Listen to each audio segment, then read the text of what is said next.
This page is all about thinking visually. Students with autism often have a strength in visual thinking, and it's not just them. A lot of people have a strength in visual thinking, as high as 65 or 70% of people, even into adulthood, have a strength in visual thinking. So, one strategy that can be used for both instruction and for behavior is to use visuals. So, um, an example that I like to give from my own personal life is thinking about a cookbook. And so I've got two different cookbooks out in front of me. One that is text only. Sounds like some really good recipes, but text only. And then I have another cookbook in front of me that's text only, but with pictures.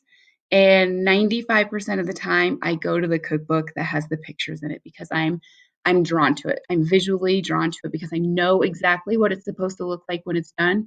Whether it matches or not is a different story, but I like the visual that goes along with it. I can read, that's not the problem. It's that I enjoy the visual that goes along with it. And I had a teacher once say to me, well, for a visual schedule, I don't need to include pictures because the student knows how to read and they can read that.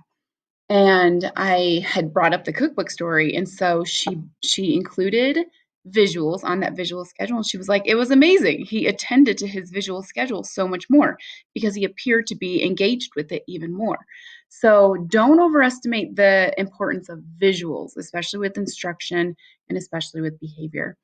So a problem though is actually including visuals in your instruction, but it's really easy to do. You don't necessarily have to have everything pulled up ahead of time.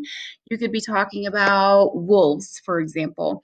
And if you don't have a picture of wolves pulled up in front of you for your lesson, just pull up your phone or pull up your Chromebook or your iPad, whatever device you're using, just pull it up in the moment. You don't necessarily have to put too much time and effort into pre-creating these ahead of time for the lesson. So just having technology with you to show the visual works just fine too. So on the rest of this page, you're going to see lots of information just about visuals for instruction and for behavior, and that most people do prefer visuals in their learning. You're going to see some picture examples down at the bottom of teachers using visuals in their instruction. And then at the very bottom, you will see some additional resources that you can dive into. Enjoy.